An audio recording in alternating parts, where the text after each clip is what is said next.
Germany keeps on winning and winning big. Franz Wagner keeps looking better and better. How he defines stardom his own way today on Locked On Magic.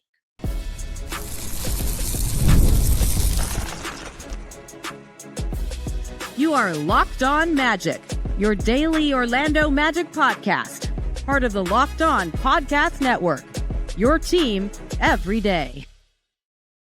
And you are indeed Locked On Magic. Today is August 29th, 2025. Thanks for being late edition of Locked On Magic.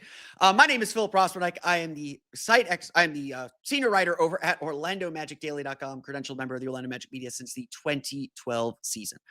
On today's episode of Locked On Magic, another just stellar performance from Franz Wagner in EuroBasket and an easy win over Sweden, how he is defining stardom his own way and what that means for the Magic. Plus, Goga Bitadze fighting for consistency helps Georgia to a monumental win. We'll recap that game between Georgia and Spain from Thursday. We'll get to that coming up here in just a moment. But first, we want to thank you again for making Locked On Magic part of your day every day. No matter when you listen to us, whether it's first thing in the morning, whether it's right when we upload, whether it's super late in the day like we're recording this episode, we truly appreciate you making Locked On Magic part of your day every day. You can make Locked On Magic an even bigger part of your day by being one of our Orlando Magic dailies. Subscribe to the podcast, listen every day, because the season's right around the corner, which we'll talk about at the end of today's episode. We'll get to that in just a moment. It's all part of Locked On Podcast Network, your team every day. Today's episode of Locked On Magic is brought to you by Game Time. Download the Game Time app, create an account, and use code LOCKEDONNBA for $20 off your first purchase. There's no surprise in the results of Germany's game. They beat Montenegro pretty handily. That game got out of hand very, very quickly. They beat Sweden pretty comfortably. These aren't the games that are going to determine very much in EuroBasket. And look, Germany is expected to advance out of the group. They've essentially clinched it. They still got a game. They still got 3 games left in group play. They'll play Lithuania on Saturday. That's actually a game that's going to be intriguing with Jonas Valanciunas and Rokas Jokubaitis. Lithuania is typically a very good basketball program. Should be a very good game Saturday morning. Put it on when you're watching game day or whatever. They'll play Great Britain. That's going to be an easy win. Team GB, not quite a basketball powerhouse yet, although that basketball program has been growing. And then they'll finish against Finland, the host nation. Lauri Markkanen is killing it in EuroBasket. That'll be a very interesting game. But Germany is doing what we expect them to do in winning these games, and frankly, winning these games comfortably. This is a deep team with lots of players capable of scoring, lots of players capable of doing things, and a team that has, like we've talked about, one of at least 5 best players from the NBA, at least, in this tournament. Franz Wagner has shined now that the games count. And look, he was shining in the exhibition run, and maybe he was hunting his 3 a little bit, trying to get that 3 comfortable, trying to figure out where 3-point shots would come. These games so far have seen Franz be a little bit more precise, a little bit more careful, a little bit more in tune with what he wants to do, and in tune with the game plan and where to get his shots. Franz Wagner is clearly one of the best players on the floor. And in Friday's game against Sweden, he scored 21 points, 7 of 15 shooting, just a very ho-hum game. He was 8 for 10 from the foul line. He made a 3-pointer, 1 for 2 from 3. We'll take it. Got the easiest 3 he's gotten all tournament, all summer long, and made it. Franz Wagner is putting up star numbers, and he is indeed a star player. What I want to comment on today, though, is that Franz Wagner isn't a star in the way that, the imagination thinks of stars. There is this certain poetry and the certain, epicness. This sports is our epic poetry. It is, Marvel Comics are actually epic poetry, but this is this vision of whatever you want to call it. We could call it masculinity. We could call it whatever. There is a hero complex or a hero story painted onto these sports games and these sports teams And at the end of the day, like when we think and conceptualize of stars, and we're not going to get too deep into this, but there's some philosophy here. When we get into and conceptualize the idea of a star player, we inevitably think of that one-on-one moment. We all play one-on-one in our backyard. We all pretend to be the Michael Jordans, the Kobe Bryant. There's a reason why Michael Jordan, Kobe Bryant, those kinds of figures are viewed as the elite of the elite. There's a reason why they are romanticized, because there is just something innate about seeing someone go one-on-one against someone and beating them. That is a key part of the game, and it is something that everybody has to do. If you are one of the best players on your team, there's just going to be a moment where the team's going to go to you and say, go get us a shot. And sometimes go get us and make a tough shot, whether it's like the Kawhi Leonard jumper, whether it's like the hero shot from Michael Jordan in game 6 of 98 or and 98, or whatever the case may be. These moments are romanticized, but they're romanticized in part because they are important. And so, like, there is like that debate simmering under the surface, which isn't a debate, about who the real star and who the real quote-unquote alpha is of the Magic team between Paolo Banchero and Franz Wagner. Paolo Banchero fits the sort of traditional notion of what a star is. When we watch Paolo Banchero and we see Paolo Banchero play, he takes the inefficient mid-range jumpers that the analytics people hate, but becomes essential in a playoff series where the defense takes away the easy stuff. Paolo takes the hard shots, and he's actually more efficient at them than he's given credit for. He just doesn't get enough of the efficient shots. He only takes those playoff inefficient shots. And so when the playoffs come around, he steps up because that's the shot. That's the diet he's very comfortable with. We could talk and endlessly about how Paolo needs to keep improving and figuring out when to control, when to do that stuff, when not. That's all part of the growing process. What's unique about Franz Wagner is that that's not his game. Yes, he has that in his bag. He can do that. We saw the shot against the Los Angeles Lakers, the hero shot.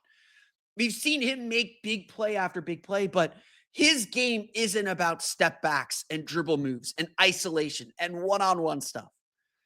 That's not how he scores, although it is a part of how he scores. And so in many ways, what we continue to see both with this national team and with the Magic is that Franz Wagner defines his stardom very, very differently. And look, you break down the numbers, you see that Franz is like the analytics dream. He does do all the analytics stuff that everybody loves. He lives in the paint and does not care about the hero shots. That's not his shot. He averaged 24.2 points per game last year. Super high usage, upper 20s, low 30s. And more than half of his shots came within 10 feet of the basket. 56.2% of his shots, according to NBA.com's tracking stats, came within 10 feet of the basket. Nearly 1/3 of his shots, 32.7, came within 5 feet. Wagner's game is about getting to the basket, plain and simple. And he's not doing these, he'll do some yo-yo dribbles and kind of rock people to sleep. But generally, his idea is, I'm going to do enough to get you off balance, and then I'm a straight line drive to the basket, and I'll Euro step past people as needed. In fact, when you watch Franz Wagner, his points tend to come in bunches. They tend to come because he's getting out in transition and working his way downhill. He gets some curls and cuts. He gets some of those post-ups and sets guys up to get to the hoop. He isn't always taking the fadeaways as much as we want to see him re-add and reintroduce the Dirk to a shot, to a shot repertoire. Franz Wagner is no isolation freak. He averaged 3 isolation possessions per game last year. That was 14th in the league. His 0.70 points per possession on isolations was the worst among the 27 players that average at least 3 isolations possessions per game. Paolo was at 0.97. Paolo is a much better isolation player. But Wagner led the team last year with 13.3 drives per game. That's when you go from at least 20 feet from the basket to 10 feet from the basket. Any drive, any possession like that, according to Second Spectrum. He shot 48.8%, which could still improve, and 9.5 points per game on those drives. Wagner ranked 18th in the league in drives per game and 11th in points per game off drives. He is one of the best drivers in the league. He is looking constantly to get downhill, get to the hoop, get to the basket, and finish there. He's not dribbling into a spot into a spot up or a step back, although he does that to keep teams off balance. He is always looking to get downhill. And that is not what we typically see in your quote unquote star players. That's not their profile. And so Franz Wagner continues to define stardom his way. He continues to emphasize and improve in the things that he is already so proficient and efficient at. And in this game against Sweden, he scored 12 of his 21 points in the second quarter as Germany expanded their lead out to 20 and again, won the game super comfortably. It's not even worth mentioning the score. It was a comfortable win. There was no sweat. Germany scored the first 8 points of the game. I think Sweden got it down to 3 one time early in the game, but like it was not a close game. It was not. Sweden was down a lot of key players, just not a close game. Franz is good, knows what he is good at, and just does it. And it's different from the other stars around the league, but that doesn't make it any less effective. And it's also why he and Paolo are great complements for each other. Let's move on to Georgia then. We've talked a lot about Germany. We've talked a lot about Franz. Let's move on to Georgia, how Georgia scored a big upset over Spain and the part Goga Bitadze played. We'll get to that coming up here in just a moment. But first, today's episode of Locked On Magic is brought to you by our friends over at Game Time. College football is back. One of the reasons I'm recording this episode so late in the day on Friday is that I was at a college football game on Thursday, and that said college football game did not end until midnight, 12:30, somewhere in there. I didn't leave the bounce. I didn't get home from the bounce house last night till 2:50. So I'm still running on fumes here. But there's nothing better than the energy of tailgates and being in the stands with your fellow fans. It's what makes college football so unique. The only downside, trying to get tickets, endless queues, hidden fees, and prices that jump at checkout. That's why I use Game Time, the app that gives the advantage back to fans. It's the easiest way to score last-minute tickets at the best prices with no surprise fees. What you see is what you pay. You can pull up the Game Time app in just a couple taps. You can find amazing deals. I'm talking about your favorite college football games for as low as $25. I'm actually going to pull up the Game Time app here right now and tell you what it will cost you to get in to see the Florida Gators on Saturday. We're recording this on Friday afternoon. If you're looking to see Florida take on Long Island University, should be a blowout game. I'm seeing tickets on the app at $31, $32, $45 in the end zone, $56 along the sideline, a super deal at $62 right behind the Gators bench. If you're trying to see a easy win for Florida, this is your ticket to the game. This is how you get in. And it's so easy. Like I literally just pulled it up on the app. I could see where all the tickets were. I could see where everything was and get you into the game. So take the guesswork out of buying college football tickets with Game Time. Download the Game Time app, create an account, and use code LOCKEDONNBA for $20 off your first purchase. Terms apply. Again, that's promo code LOCKEDONNBA, LOCKEDONBA.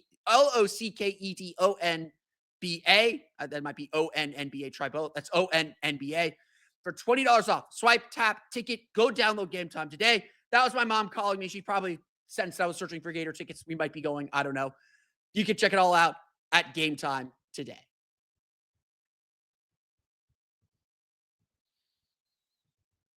Before we move on to the next game in EuroBasket, I have an important request. Locked On wants to hear from you. We put together a survey to learn more about our listeners and make your favorite podcasts even better. This is your chance to tell us what you like, what you don't like, and answer questions about our advertising. Go to lockedonpodcast.com/survey to get started. Everyone who completes a survey will be entered for a chance to win one of 10 $100 Amazon gift cards. Again, that's lockedonpodcast.com/survey. You can also find the link in the show notes. Thanks for helping us out. Okay, let's get to the other game. And I'm really sorry that it took me so long to get to this game. I wanted to try and record this a little bit earlier in the morning. I slept in, unfortunately, a game. I want to watch a Germany game. So we're going to get to it now. Humongous win Thursday for Georgia. Humongous win. It's not a college football season if Georgia's not winning. And Georgia, the country, got a big win on Thursday over Spain. I know this isn't your grandfather's Spain. This isn't your dad's Spain team. This is Spain team in transition. They got a lot of young guys are kind of building up the next generation. There's some really interesting young players on the Spanish team. They'll be back to competing for EuroBasket titles here very, very soon. And who knows, they still might be this year. But Georgia defeating Spain is an incredible accomplishment. And not just that they defeated Spain, they won the game pretty handily. It wasn't a runaway victory. They still needed to make some shots in the fourth quarter, but Georgia played exceptionally well. And we got to give it up for Goga Bitadze and what he did over the final 6-7 minutes of that game. Bitadze nearly blew the thing. He picked up an unsportsmanlike technical foul, which was also a personal foul in FIBA. So it was his fourth foul, one away from fouling out. Picked up a technical foul in like a 7-8 point game that allowed Spain to get a little bit closer. And it's just kind of the kind of thing that you leave the door just slightly open. You leave the door just a little bit open. That's trouble. That could be trouble for a team like Georgia that's trying to prove itself, that's trying to score an upset win. You can't let a team like Spain, again, there's not the same Spain as of past editions, but can't let a team like Spain stay in the game. These are the moments that lead to the criticisms that some of us have over Georgia or over Goga Bitadze. There's a lot of support for Goga Bitadze, and he deserves a lot of that support. I am fully on board and believe that he is a rotation level NBA big. I have no clue why he's still on the Orlando Magic. The Magic do not have the minutes that Goga Bitadze deserves. The trade deadline is a long way away, but we can all kind of see the writing on the wall and how the trade deadline conversations are going to go. That kind of play, and it wasn't like it was malicious. Like he very much raised his hand. He was arguing with the ref, raised his hand, like he went to his teammates. You could kind of see like he understood, oh, I messed up there. These are the kind of plays that keep Goga Bitadze from being the guy for the Magic. Because there's just this little bit of inconsistency, this little bit of emotion, this a little bit of not having complete control that leads to him making mistakes. And this could have been a critical one. But I'm a big believer that you make a mistake, you got to have the chance to make up for it, especially if you're reliable on some things. A young guy making a mistake, you can't repeat the mistake. You can't compound the mistake. And so this is where we saw growth from Goga. Because again, the issue for Goga Bitadze is not skill or ability, it's consistency. It's bringing the same approach. It's being frankly boring. You can't get bored with the mundane. You can't get bored with the everyday thing. Goga Bitadze responded to this moment exactly how the Magic need him to respond, exactly how Georgia needed him to respond. He scored 8 of his 15 points over the final 5-6 minutes of this game to help put this game away. And he did it just making smart plays on offense. On an inbounds pass near the end of the shot clock, Goga Bitadze drains a corner three because Santi Aldama in Spain didn't think he was going to make threes. Goga's been slowly trying to add the three-point shot to his game. He made a really, really big three. On the next possession, he's running a pick and roll. Defense loses contact with him. He makes a lob. And then in the final play of this run, icing on the cake, Goga Bitadze gets a corner three from the other corner for the 8th point of this run. 8 of his 15 points over the final quarter. Goga Bitadze gives the Sam Cassell dance. If you know what that is, you know what that is. It is apparently Prostate Cancer Awareness Month. Sure, that's what that's about. The personality is going to come out. And Goga's got loads of personality. Goga's got miles of personality. But this was a key moment. In a moment where he could have lost his head and could have led mistakes to compound, which has happened with him. And it's one of the reasons why he's in and out of the rotation is he doesn't always have his head on his shoulders. Goga Bitadze found that middle ground again. and then delivered for his team in, I don't know Georgia's basketball history as deeply as maybe I should. I would venture to guess Thursday was one of the biggest wins in Georgia basketball history. That was one of the most important victories, and it doesn't guarantee that they advance. But if you asked me, the game that was the swing game for Georgia in the group play was Bosnia and Herzegovina. They no longer, they need that game, and they need to keep winning, and they'll play some tough opponents here coming up. But that was a huge win that puts them in the driver's seat. Now they can trip up and make a mistake and still be okay, as long as they're not losing to Cyprus, which Cyprus is not a competitive team. They're hosting, so they get to play in the tournament. What the Magic need from Goga has always been consistency. That's always been the thing I'm hammering home with Tristan da Silva, who had an excellent game on Friday as well. It's a big thing.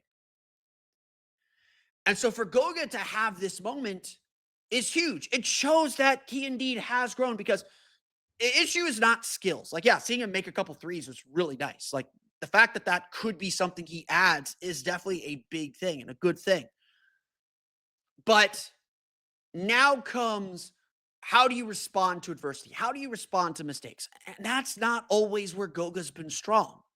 And that's maybe why he doesn't always have the trust, why he is still the third center. So to have this moment in a big spot for his national team and a huge win, I think that says a lot.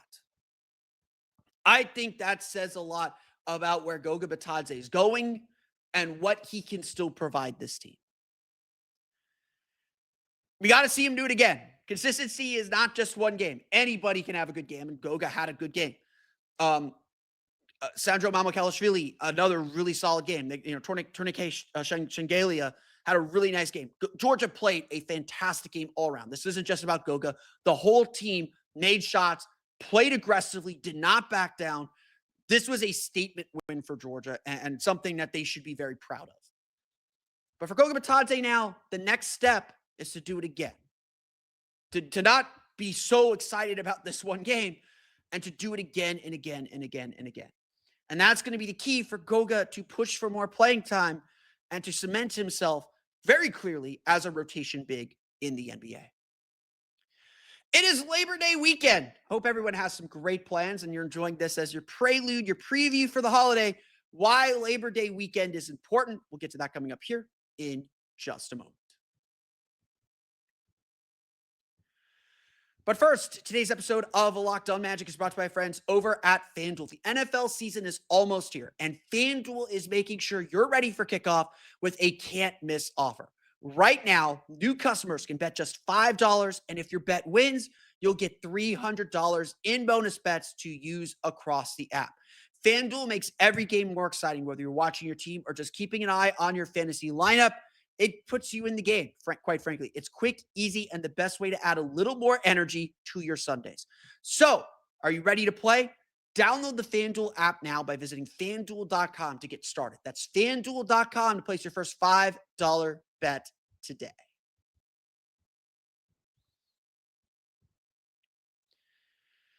The end of summer is signaled by Labor Day. And we are officially at Labor Day weekend.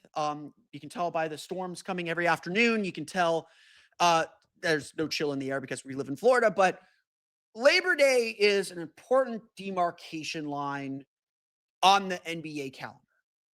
It's not anything official. Like, obviously, we're still watching EuroBasket. There's still these tournaments going on. We still got a month to go, 4 weeks to go until the beginning of training camp, until Media Day takes place.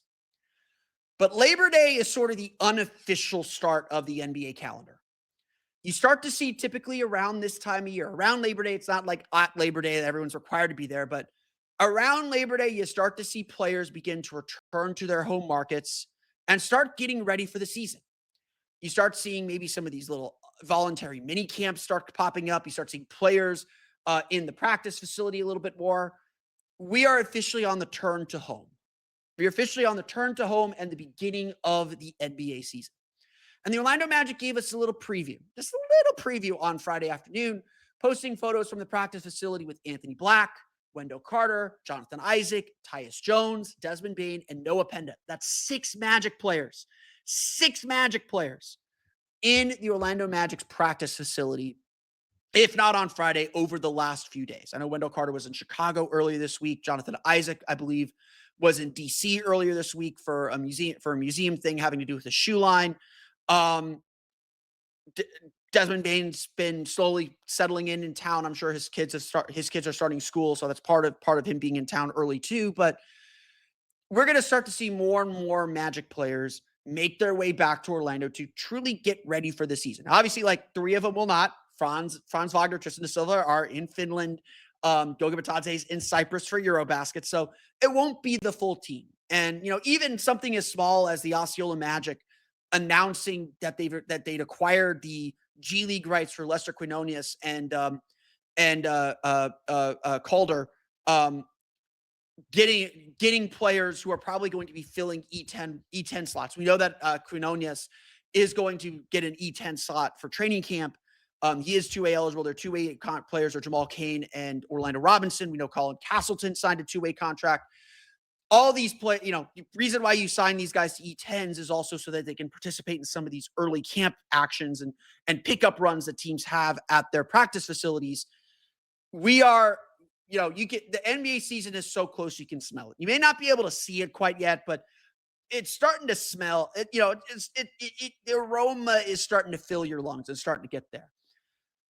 We are in that turn to home. And obviously now that, Labor Day is kind of when I start officially beginning season preview stuff. And so we'll start doing some player outlooks beginning Monday or Tuesday. We'll start doing it beginning next week. We're obviously still doing EuroBasket stuff. I want to give EuroBasket its due. I'm a game guy. I love games. We're going to talk about games.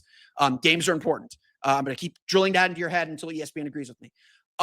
Games are important. We're going to keep talking about games. But the Magic are starting to get themselves geared up and ready to go. We're starting to see this team prepare itself for the start of a new season. And I, for one, and I know so many of the fans that I talk to cannot wait for the season to get started. It's almost here. And so I want to leave you with that as we close today's episode. I want to thank you all again for listening to today's episode of Locked On Magic. You, of course, find me on Twitter at @PhilipRR_OMD and on Blue Sky at PhilipRR. You can subscribe to the podcast on Apple Podcasts, Stitcher, TuneIn, Himalaya, Google Play, Spotify, Odyssey, and all the fun places to download podcasts to your podcast-enabled listening device. You can check us out on YouTube as well. Just search for Locked On Magic.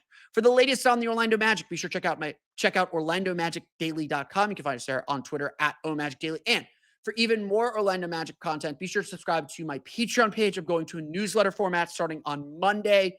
Patreon.com/Orlando Magic Hub. As always, thank you for your support. Now that you're done listening to me, be sure to prepare for the college football season with one of the coolest things we do on Locked On. The Locked On and Fire TV present College Football Kickoff, your ultimate college football weekly preview. Drake Toll of Locked On Big 12 leads the conversation alongside 2-time AP Coach of the Year Gary Patterson, former college star Jesse Holley, and Locked On's local experts. A college football preview that only Locked On can do. Catch College Football Kickoff every Thursday throughout the season, only on Fire TV. That's going to do it for me today, though. I want to thank you all again for listening to today's episode of Locked On Magic. Like I said, we're going to start next week with some player outlooks, start looking ahead to the 2026 season. We'll continue recapping and covering EuroBasket. I'll be back either Sunday afternoon or Monday afternoon. I haven't decided if I'm going to take Labor Day off yet, but you'll hear from me early next week to continue looking at EuroBasket, continue looking ahead to 2026. A lot of fun stuff still coming this summer. We'll get to all that in the coming weeks. But until then, have a great Labor Day weekend. Enjoy whatever you're doing for the long weekend. We will see you all again next time for another episode of Locked On Magic.